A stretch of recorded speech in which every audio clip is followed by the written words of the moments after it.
For any nonprofit, getting that first donation, it feels like a huge win, right? But what happens after that? Today, we're going to dive into a massive challenge, donor retention. And we're going to see how smart, strategic email communication is really the secret to keeping your supporters in your corner for the long haul. Does it ever feel like you're just constantly trying to fill a leaky bucket? You work so hard to bring new supporters in, and then you watch them quietly fade away.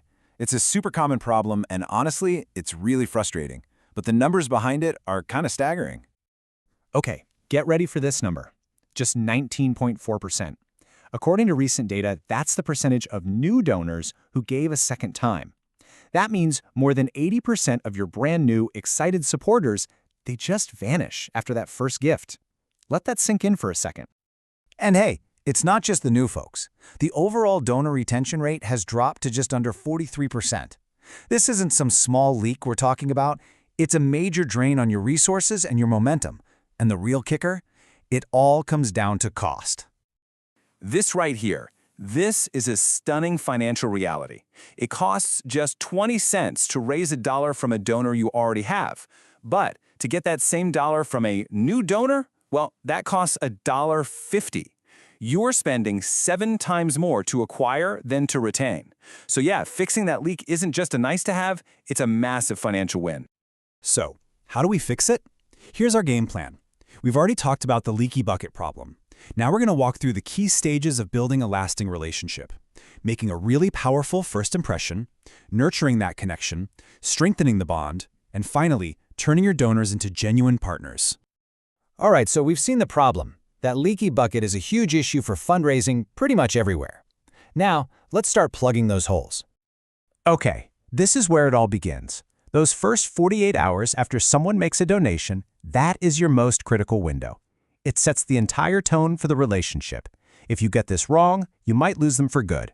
But if you get it right, you're building a foundation for years of support. So what does a perfect welcome email even look like? Well, it's surprisingly simple. First off, be timely. Get it out within 48 hours. But honestly, the sooner the better. Second, make it personal. You have to use their name. And third, focus on the impact. Right away, show them the good that their specific gift is already doing. And if you need more proof on the timing, check this out.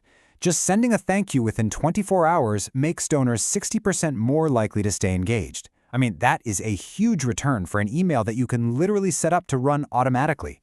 Speed shows them one thing, loud and clear. You see them, and you value them. Now, a great first impression is awesome, but it's just the start. The real work is in nurturing that initial spark over time.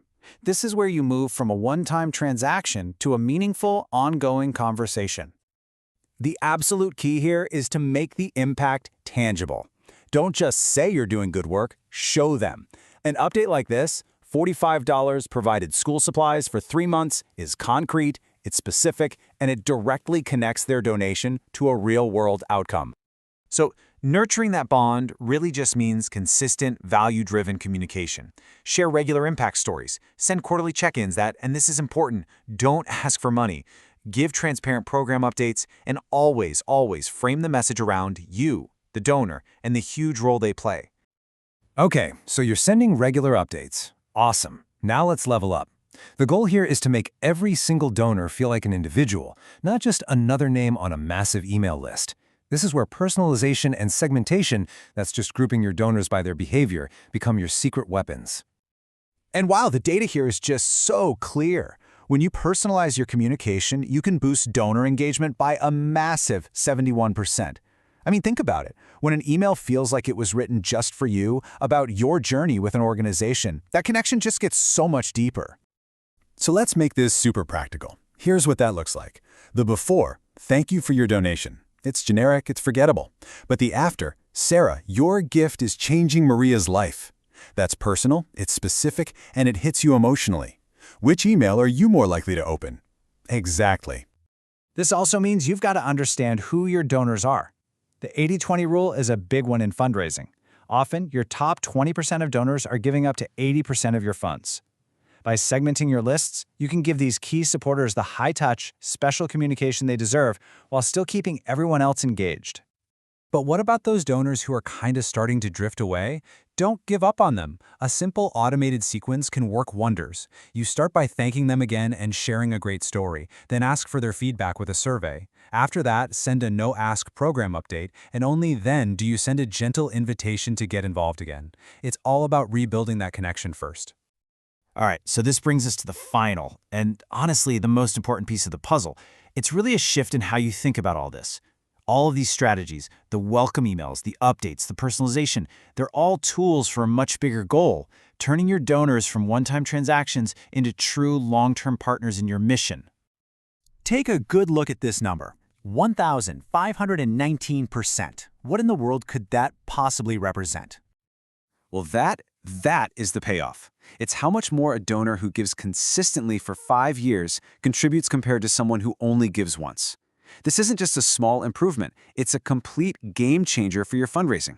This is the ultimate proof that retention is the most powerful growth strategy you have, period. And this quote from Alex Huntsberger at Neon One just sums it all up perfectly. It's not just about the money. When you treat donors like the partners they are, through gratitude and sharing the impact, you build these resilient, lasting relationships. And that's the true foundation of a sustainable organization. So, what's the big takeaway here? It's that small, strategic changes in how you communicate can lead to absolutely monumental shifts in donor loyalty. The question isn't whether you can afford to do this, but really whether you can afford not to. So, how will you turn your next donor into a lifelong partner?